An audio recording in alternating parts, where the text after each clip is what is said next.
دوسرے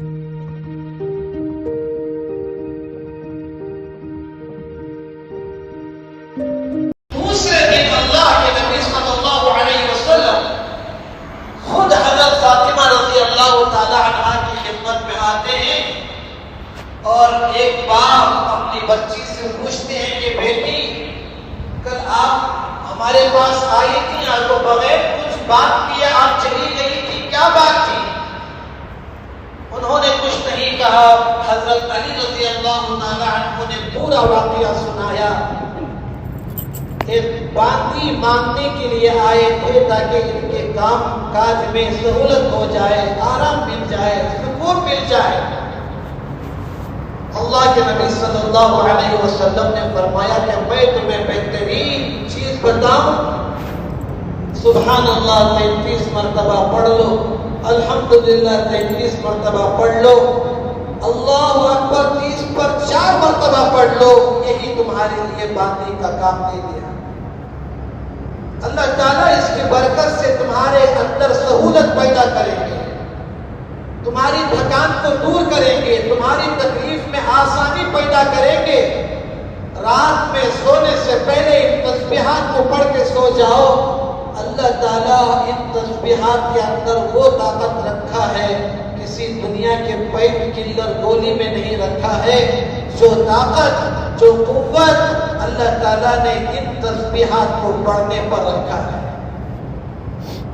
تو لوگ کہتے ہیں کہ فاطمہ نام رکھنے سے ہماری بچی کو بھی ان کی جیسی تکلیف آئے گی، حسن حسین کے نام رکھنے سے جو تکلیف حسن حسین کو ہوگی وہی تکلیف ہماری بچی کو ہوگی۔ فاطمہ نام نہیں رکھتے، حسن نام نہیں رکھتے، حسین نام نہیں رکھتے، بلال نام نہیں رکھتے، ورنہ بلال کی جیسی تکلیف آ جائے گی۔ سمیہ نام نہیں رکھتے ورنہ ان کی جیسی تکلیف آ جائے گی۔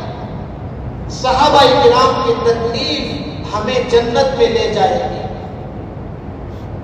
صحابیات میں دنیا میں جو انہوں نے تکلیف برداشت کی ہے، ان تکلیفوں کی وجہ سے اللہ تعالیٰ ہمارے درجات کو بلند کریں گے، ہمارے اللہ تعالیٰ دنیا میں اور آخرت میں درجات کو بلند کریں گے، اونچے مقام پر پہنچائیں گے۔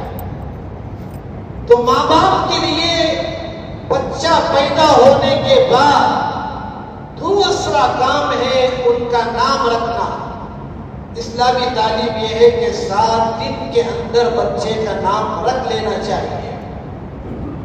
کسی علماء سے، کسی اللہ والوں سے مل کر، اس لیے کہ نام کا اثر بچوں کے اوپر ہوتا ہے اور بعد میں آ کر پریشان ہوتے ہیں اور بعد میں نام کو بدلتے ہیں۔ حالانکہ نام کو بدلنا کوئی بری بات نہیں ہے، کوئی خراب بات نہیں ہے۔ اللہ کے نبی صلی اللہ علیہ وسلم نے بھی بہت سارے لوگوں کا نام بدلا۔ ابو ہریرہ رضی اللہ تعالی عنہ جن کا نام عبد الرحمن اسلام میں آنے کے بعد، اسلام کے آنے سے پہلے ان کا نام عبد الشمس تھا، سورج کا بندہ۔ اللہ کے نبی صلی اللہ علیہ وسلم نے ان کا نام بدل کر عبد الرحمن رکھ دیا۔ بعد میں جا کر ابو ہریرہ ان کی کنیت ہوئی، بلیوں سے محبت کرنے والے، بلیوں کا باپ۔ بہت ساری عورت صحابیات کا نام بھی اللہ کے نبی صلی اللہ علیہ وسلم نے بدلا ہے۔ اگر نام اچھا نہیں ہے تو نام کو بدلنے کی وجہ سے اس بچے کے اوپر کوئی خرابی نہیں آئے گی۔ اس لیے دوسرا کام ضروری یہ ہے کہ ماں باپ اس کا نام اچھا رکھیں، 7 دن کے اندر رکھنے کی کوشش کریں۔ تیسرا کام ماں باپ کے لیے بچہ پیدا ہونے کے بعد یہ ہوتا ہے کہ اللہ کے دربار میں شکریہ ادا کریں۔ زبان سے بھی شکریہ ادا کرنا، اے اللہ تیرا لاکھ لاکھ شکر ہے تو نے مجھے اولاد والا بنایا، بہت سارے بے اولاد ہیں، اے اللہ تو نے بچی دی، بچہ دیا، تیرا لاکھ لاکھ کروڑ کروڑ احسان ہے۔ ورنہ اے اللہ بہت سارے لوگ ہمارے ہی خاندان میں ایسے ہیں، 8 سال ہوئے ہیں شادی ہو کر، اب تک ان کو کوئی اولاد نہیں، لیکن تیرا احسان ہے، تیرا کرم ہے، تیرے فضل سے ہی اے اللہ تو نے مجھے اولاد دی ہے، ورنہ میری طاقت کی وجہ سے اولاد نہیں ملی۔ زبان سے شکریہ ادا کریں، بدن سے بھی شکریہ ادا کریں۔ 2 رکعت شکریہ کی نماز، صلاۃ شکریہ کی 2-4 رکعت نماز پڑھ کر اللہ تعالیٰ کے دربار میں پہنچ کر اس کا شکریہ ادا کریں کہ اے اللہ تو نے مجھے اولاد دی۔ تیسرا، مال سے شکریہ ادا کرنا۔ بیٹا ہے تو 2 بکرے عقیقہ کرنا، بیٹی پیدا ہوئی تو 1 بکرا دے کر عقیقہ ادا کرنا۔ بعض لوگ عقیقے کو حقیقہ بولتے ہیں، حقیقہ عین سے ہے، ہا سے نہیں ہے، یہ سے ہے، ایک سے نہیں ہے۔ عقیقہ عقیقہ عین قاف یا قاف ہا، مرد بچہ پیدا ہوا ہو، اللہ نے آپ کو طاقت دیا ہو، اللہ تعالیٰ نے اس باپ کو دولت دی ہو، تو اس کو چاہیے کہ بیٹے کے نام سے عقیقے کے طور پر 2 بکروں کو قربان کرے، بیٹی ہے تو 1 کو قربان کرے۔ اگر غریب ہے، مسکین ہے، 2 دینے کی طاقت نہیں تو مرد بچے کے لیے 1 بھی دے سکتے ہیں، 2 دینا کوئی ضروری نہیں ہے۔ اس عقیقے کے گوشت کو قربانی کی طرح 3 حصوں میں تقسیم بھی کر سکتے ہیں، 1 خود کھا سکتے ہیں، نانا نانی کو بھی کھلا سکتے ہیں، دادا دادی کو بھی کھلا سکتے ہیں۔ لوگ پوچھتے ہیں کہ عقیقے کا گوشت ماں باپ کیا کھا سکتے ہیں، نانا نانی کیا کھا سکتے ہیں، دادا دادی رشتہ دار خالہ پھوپھو کھا سکتے ہیں؟ کھا سکتے ہیں۔ اسلامی تعلیمات میں سے یہ ہے کہ عقیقے کا گوشت آپ چاہے تو 3 حصوں میں تقسیم کر کے، 1 اپنے لیے، 1 رشتہ داروں کے لیے، 1 غریب غربا کے لیے، یا نہیں تو پورا پکا کر کھانے کی شکل میں اس گوشت کو رشتہ داروں میں، محلے کے غریبوں میں تقسیم کریں گے اور بچے کا نام بھی بتائیں گے تاکہ لوگوں کو پتہ چل جائے کہ ان کے گھر میں اولاد ہوئی ہے، بیٹا ہوا ہے، بیٹی ہوئی ہے، اور اس کا نام یہ ہے۔ 7ویں دن عقیقہ کرنا سنت رسول صلی اللہ علیہ وسلم ہے۔ اتوار کے دن اگر بچہ پیدا ہوا، بچی پیدا ہوئی، تو ہفتے کے دن آپ کو عقیقہ کرنا ہوگا۔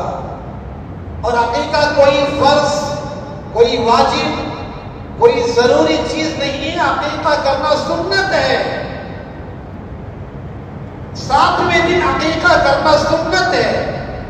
اتوار کو پیدا ہوا تو ہفتے کو کر سکتے ہیں، آپ ہفتے کو بزی ہیں تو جمعہ کے دن بھی کر سکتے ہیں۔ 7ویں دن عقیقہ کرنا نہیں ہوا تو 14ویں دن بھی عقیقہ نہیں کرنے ہوا تو 21ویں دن۔ علماء فرماتے ہیں کہ کم سے کم بچہ بالغ ہونے سے پہلے بچے کا، بچی کا عقیقہ ماں باپ کو کر دینا چاہیے۔ عقیقہ کرنے سے یہ ہے کہ بچہ بغیر عقیقے کے گروی رہتا ہے۔ اسلامی کتابوں میں، اسلامی تعلیمات میں سے یہ ہے کہ بچے کی جان گروی رہتی ہے، اور عقیقہ کرنے سے بچہ آفتوں سے محفوظ رہتا ہے، بیماریوں سے محفوظ رہتا ہے، بلاؤں سے محفوظ رہتا ہے، پریشانیوں سے محفوظ رہتا ہے۔ عقیقہ کریں گے تو اللہ تعالیٰ اس بچے کو ہر قسم کی بیماریوں سے، پریشانیوں سے، آفتوں سے، شیاطین کی شیطانیت سے، جنات کی شرارت سے اور ہر قسم کی مصیبتوں سے بچہ اور بچی کی حفاظت فرماتے ہیں۔ کم سے کم بچپن میں عقیقہ کرنے کی کوشش کی جائے۔ عقیقہ کرتے کرتے بچپن چلا گیا، بچپن نہ ہو جائے۔ بہت سارے ماں باپ بچوں کا عقیقہ نہیں کرتے، بچے کی عمر بڑھ جاتی ہے، یہاں تک کہ بچے کی عمر 55 ہو جاتی ہے، عقیقہ نہیں ہوتا۔ تو تیسرا کام یہ ہے عقیقہ بچے کے، مرد بچے کے لیے 2، عورت بچی کے لیے 1 اللہ نے طاقت دیا ہے۔ اس کے بعد یہ کریں کہ ماں کے پیٹ میں جو بال بچہ لے کر آیا ہے، اس بچے کے بال کو، اگر بچہ مضبوط ہے، قوی ہے، اس کا سر مضبوط ہے، قوی ہے، تو اس ماں کے پیٹ سے لے کر آنے والے بالوں کو کٹا کر ان بالوں کے بقدر چاندی تول کر، چاندی نہیں تو کم سے کم چاندی کے برابر پیسہ اس بچے کے سر کے بالوں کے تول کے برابر صدقہ کر دینا چاہیے۔ یہ کام کرنے سے اللہ تعالیٰ اس بچے کی ہر مصیبتوں سے، بلاؤں سے حفاظت فرماتے ہیں۔ پہلا کام اذان، دوسرا کام اچھا نام، تیسرا کام عقیقہ، چوتھا کام اس کے سر کے بال نکالنا، اور 5واں کام اللہ کے نبی صلی اللہ علیہ وسلم فرماتے ہیں کہ جب بچہ گھر میں جب رہتا ہے تو بچہ جب آہستہ آہستہ اس کی توتلی زبان میں جب بات کرنا شروع کرتا ہے تو سب سے پہلے لا الہ الا اللہ محمد الرسول اللہ بچے کو سکھاؤ۔ کوشش کرو کہ بچہ، اس لیے کہ ماں کے گود میں جب بچہ ہوتا ہے، ماں کا دودھ پیتا ہے تو بچہ بہت چالاک ہوتا ہے، اس کا میموری پاور بہت زیادہ قوت والا، طاقت والا ہوتا ہے۔ اس لیے جس گھر میں جو زبان بولی جاتی ہے بچہ اسی زبان میں بات کرنا شروع کر دیتا ہے۔ اردو زبان ہے تو بچہ اردو بات کرنا شروع کر دیتا ہے۔ عربی گھر میں پیدا ہوا، پورے گھر والے عربی بات کر رہے ہیں تو بچہ بھی عربی بات کرتا ہوا بڑھ جاتا ہے۔ تیلگو کا بات کرنے والے گھر میں ہیں تو وہ بچہ بھی آئندہ چل کر تیلگو ہی بات کرنے لگتا ہے۔ تمل بات کرنے کا ماحول ہے تو وہ بچہ تمل میں بات کرنا شروع کر دیتا ہے۔ بچہ ماں باپ کے حرکات کو، سکنات کو بہت جلدی کور کرتا ہے۔ یہ مت سمجھو کہ ماں چھوٹا سا بچہ ہے، جیسے چاہے کپڑے پہن لینا، جیسی چاہے حالت میں رہ لینا، جیسی چاہے زبان یوز کر لینا، نہیں، بچہ ہے لیکن ہر چیز کو نوٹ کرتا ہے، اور وہی اخلاق، وہی زبان، وہی باتیں وہ بچہ سیکھتا ہے۔ اس لیے فرمائے کہ بچے کو بچہ نہ سمجھو، بچپن ہی سے بچے کو اچھے اخلاق سکھاؤ۔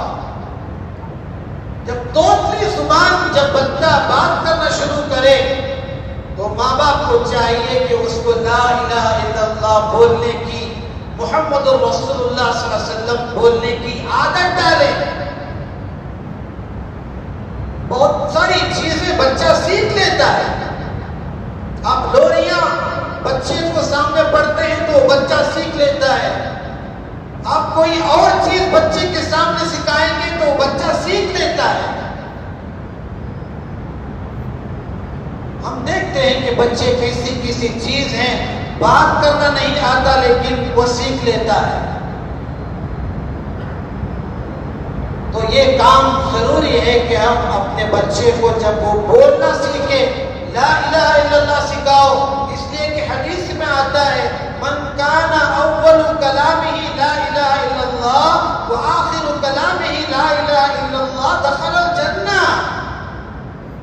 جس کا پہلا زبان لا الہ الا اللہ ہو اور دنیا سے جانے کے وقت میں اس کی آخری زبان لا الہ الا اللہ ہو، پہلی بھی لا الہ الا اللہ، آخر بھی لا الہ الا اللہ، دخل الجنہ۔ اللہ کے نبی صلی اللہ علیہ وسلم فرماتے ہیں کہ وہ جنت میں داخل ہوگا، اللہ تعالیٰ اس کو جنت الفردوس میں اعلیٰ مقام عطا فرمائیں گے۔ اس لیے ضروری ہے کہ ہم گانے سکھانے کے بجائے، پوئم سکھانے کے بجائے، چڑیوں کی کہانی سکھانے کے بجائے اور جنگلات کی کہانیاں سکھانے کے بجائے، کتوں سے ڈرانے کے بجائے، شیر سے ڈرانے کے بجائے، بچپن ہی سے بچے کے دل میں کتے کا ڈر، بچپن ہی سے بچے کے دل میں جنگ جنگلی جانوروں کا ڈر، بچپن ہی سے بچے کے دل میں کالی بلا کا ڈر، سو جا ورنہ تو کالی بلا آ جائے گی، وہ آ جائے گا، یہ آ جائے گا، تو بچہ اس وجہ سے بزدل ہوگا، کم ہمت ہوگا۔ اللہ کے نبی صلی اللہ علیہ وسلم فرماتے ہیں کمزور، ضعیف ایمان والے سے طاقتور مومن زیادہ اچھا۔ ہٹا کٹھا جم کو جانے والا، باڈی بنا کر رکھنے والا، 50-100 kg کا موٹا اٹھانے والا نوجوان، اسلام کے لیے ہر موقع پر، ہر وقت میں، ہر ٹائم میں تیار رہنے والا نوجوان۔ اس لیے کہتے ہیں کہ نوجوان طاقت بناؤ، قوت بناؤ، باڑی بناؤ، اپنے ہاتھ پیر کو مضبوط کرو جیسے کہ پہلوان۔ روک پڑنا چاہیے سامنے والے کو، لڑائی لڑنے کے لیے نہیں، گالیاں دینے کے لیے نہیں، کسی کو ناحق مرڈر کرنے کے لیے نہیں، بلکہ یہ طاقت عبادت کرنے کے لیے، یہ طاقت خدمت کرنے کے لیے، یہ طاقت غریب کی، مسکین کی، بیوہ کی، مجبور کی مدد کرنے کے لیے، یہ طاقت ماں باپ کمزور ہیں، اٹھ نہیں سکتے تو ماں باپ کو سر کے اوپر بٹھا کر حج کرانے کے لیے، عمرہ کرانے کے لیے۔ آج کل ہمارے نوجوانوں کی حالت، نوجوانوں کی 25 سال کے نوجوان کی حالت آپ دیکھ لیجئے، ہمارے بڑے بزرگ جو آج موجود ہیں ان کو دیکھ لیجئے۔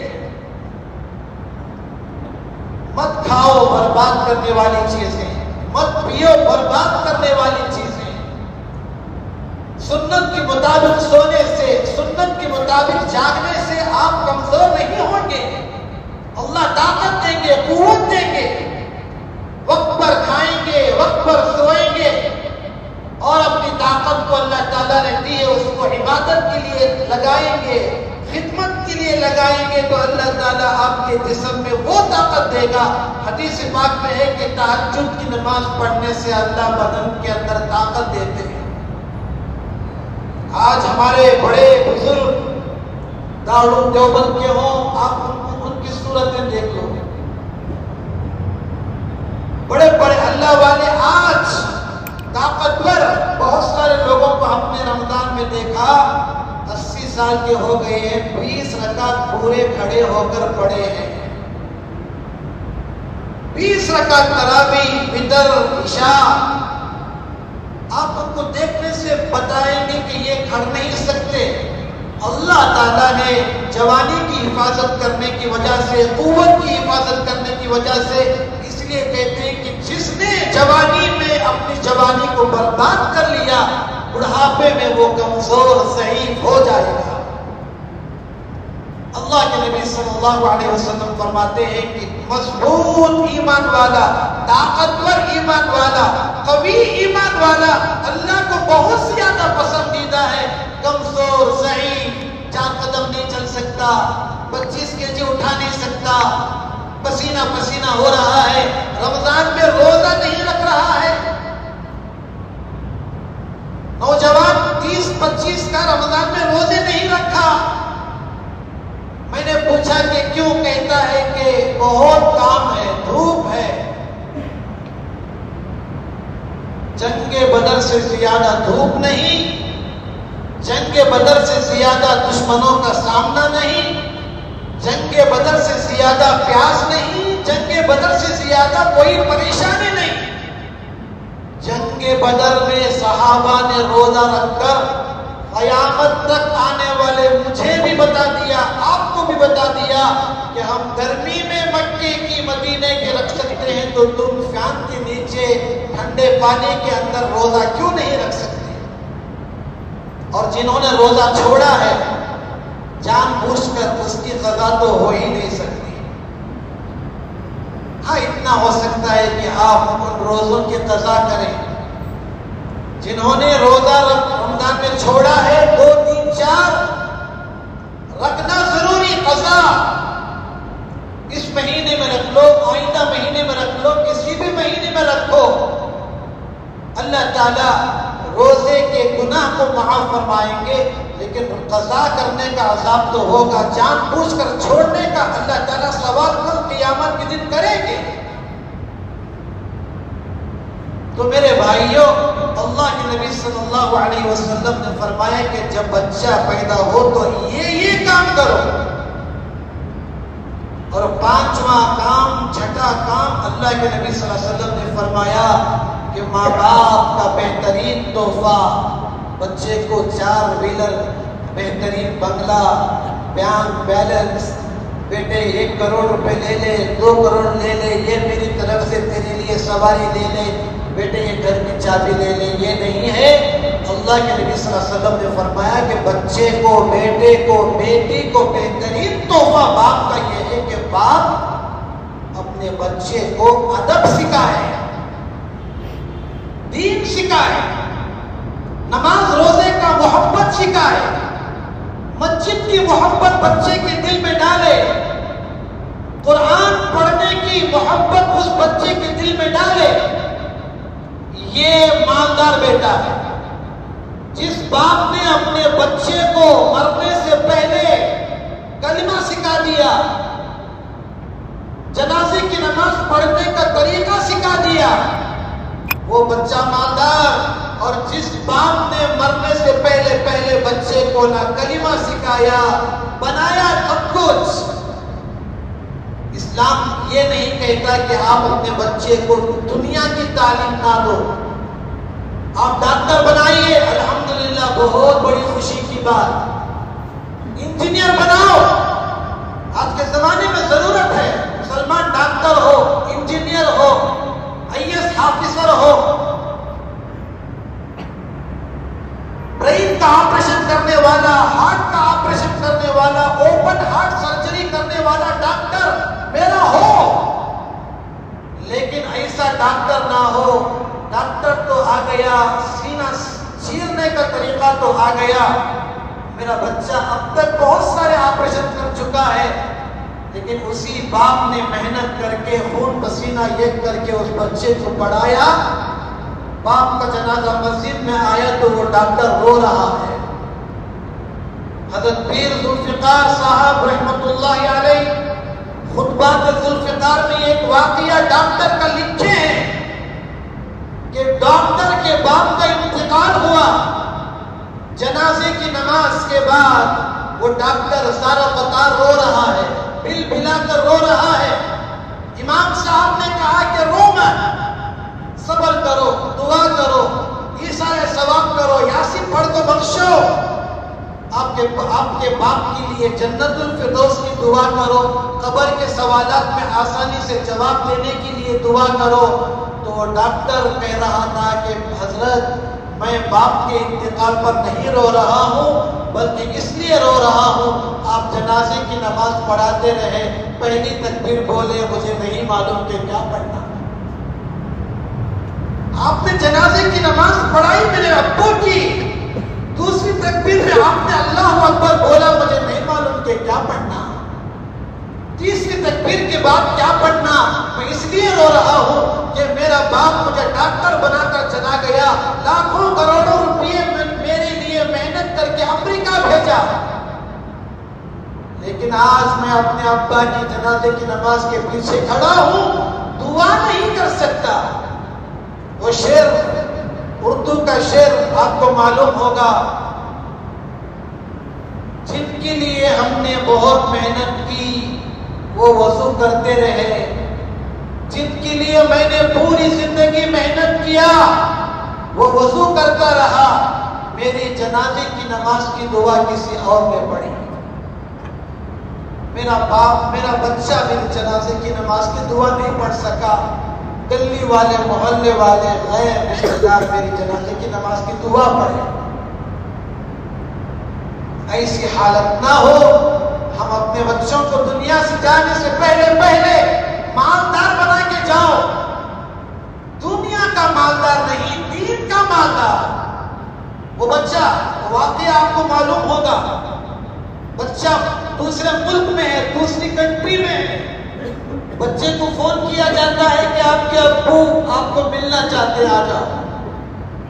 گلے لگانا چاہتے ہیں، ایک دن کی چھٹی لے کر آ جاؤ. تم سے ملنا چاہتے ہیں، آ جاؤ. آپ کے باپ کا آخری وقت ہے، آ جاؤ. بیٹے کا جواب آتا ہے کہ میری میٹنگ فکس ہے، بڑے بڑے لوگوں سے میری میٹنگ فکس ہے، میرے باپ کے مرنے کے بعد کتنا پیسہ خرچ ہوتا ہے اس کی بل بھیج دو، میں اس کا پیسہ دے دوں گا،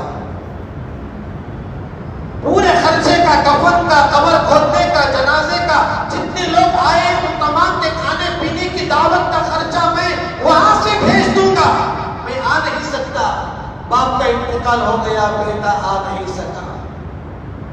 اس لیے میرے بھائیوں، یہ گرمیوں کی چھٹیاں آتے ہیں، مدارس، دارالعلوم دیوبند ہو، بنگلور کے مدرسے ہو، تمل ناڈو کے مدرسے ہو، اور مسجدوں میں سمر کیمپ، آپ کے محلے میں نہیں ہے تو جس مسجد میں بھی سمر کیمپ لگا ہے، ان سمر کیمپوں میں اپنے بچوں کو 1 گھنٹے کے لیے 2 گھنٹے کے لیے بھیجنے کی کوشش کیجیے، تاکہ بچے کو سورہ یاد ہو جائیں، بچے کو باپ کا ادب معلوم ہو جائے، بچے کو دعائیں معلوم ہو جائیں، بچے کو وضو کے فرائض، جنازے کی نماز کا طریقہ، روزہ رکھنے کی دعا، دودھ پینے کی دعا، آئینہ دیکھنے کی دعا، کپڑے پہننے کی دعا، پانی دیکھنے پینے کی دعا، وضو کے بعد کی دعا، وضو کے پہلے کی دعا، چپل کیسے پہننا، چپل کیسے نکالنا۔ ان 2 مہینوں کو برباد مت کرو، حالات بہت خطرناک ہیں۔ ابھی 2 دن کا اخبار ہے، 2nd PUC 1st PUC کے کالج میں جا کر نشہ کرنے والے بچوں کا جب ٹیسٹ لیا گیا تو ہمارے نوجوان بچے 90% ڈرگس استعمال کرنے والے ملے ہیں۔ ماں باپ کو معلوم نہیں ہے، کالجوں میں جا کر جب ٹیسٹ کیا گیا، جیسا ہم گاڑیوں میں جاتے ہیں تو ہم کو ٹیسٹ کیا جاتا ہے کہ آپ نے شراب پی ہے نہیں پی ہے، 1st PUC کا بچہ، 2nd PUC کا بچہ ایسی عادتوں میں ملوث ہے۔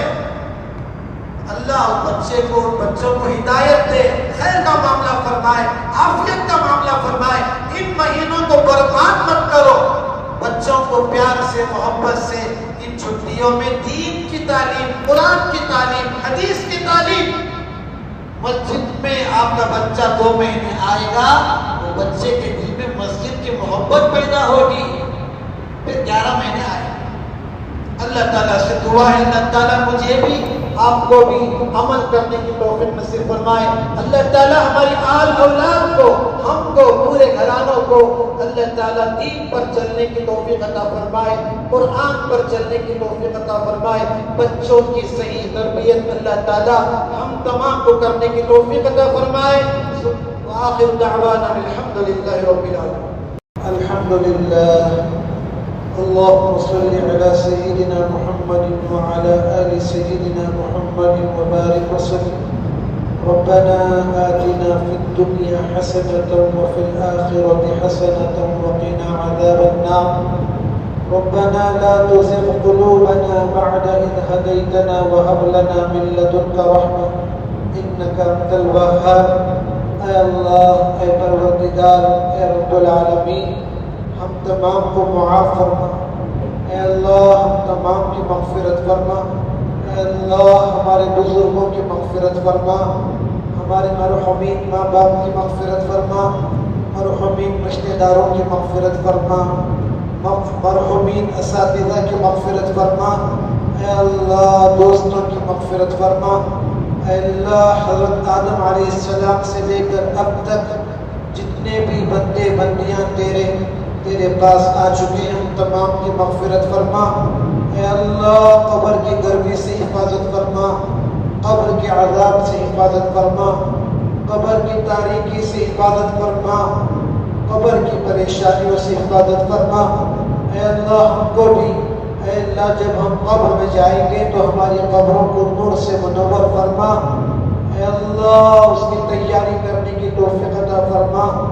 اے اللہ ایسے اعمال کرنے کی توفیق عطا فرما جو قبر کے اندر ہماری مدد کر سکیں، عذاب سے ہماری حفاظت کر سکیں۔ اے اللہ ہم تمام کو اپنی اپنی قبروں کی تیاری کرنے کی توفیق عطا فرما، اے اللہ ہم تمام کو دین دنیا کی دولت نصیب فرما، ہدایت نصیب فرما، صراط مستقیم پر چلنے کی توفیق عطا فرما، اے اللہ با اخلاق مسلمان بننے کی توفیق عطا فرما، اے اللہ ظاہری باطنی تمام بیماریوں سے حفاظت فرما، اے اللہ کلمے والی ایمان والی موت نصیب فرما، بری موت سے حفاظت فرما، ڈوب کر مرنے سے حفاظت فرما، ایکسیڈنٹ کی موت سے اچانک مرنے سے حفاظت فرما، بغیر کلمے کے مرنے سے حفاظت فرما، اے اللہ سجدے کی موت نصیب فرما، مکہ مدینہ کی موت نصیب فرما، حج عمرے کی موت نصیب فرما،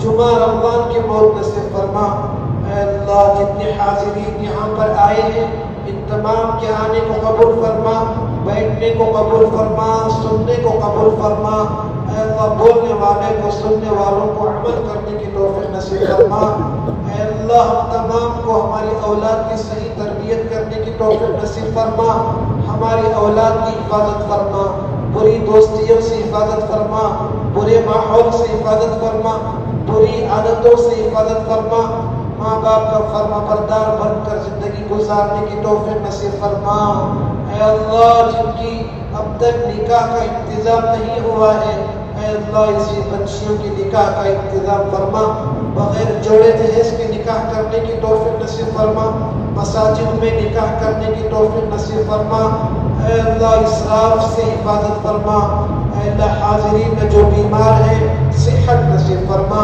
جو پریشان ہیں پریشانیوں کو دور فرما، جو مقروض ہیں ان کے قرض کے ادائیگی کے راستے پیدا فرما، اے اللہ جو بے چین ہیں ان کو سکون نصیب فرما، بے نمازیوں کو نماز پڑھنے کی توفیق نصیب فرما، اے اللہ کلام پاک کی تلاوت دن رات کرنے کی توفیق نصیب فرما، اے اللہ ہر وقت تیرا ذکر کرنے کی توفیق نصیب فرما، عالم اسلام کی حفاظت فرما، ایران کے مسلمانوں کی حفاظت فرما، فلسطین کے مسلمانوں کی حفاظت فرما، غزہ کے مسلمانوں کی حفاظت فرما، دونوں شہیدانوں سے پورے عالم کے مسلمانوں کی حفاظت فرما، اے اللہ ان کے نام و نشان کو دنیا سے ختم فرما، اے اللہ ان کے نام و نشان کو دنیا سے ختم فرما، ایک ایک مسلمان کی حفاظت فرما، ان کے اہل و عیال کی حفاظت فرما، اے اللہ ان کے جان مال کی آبرو کی عزت کی حفاظت فرما، اے اللہ اس دعا کو حضرت محمد مصطفیٰ صلی اللہ علیہ وسلم کے صدقے میں قبول فرما،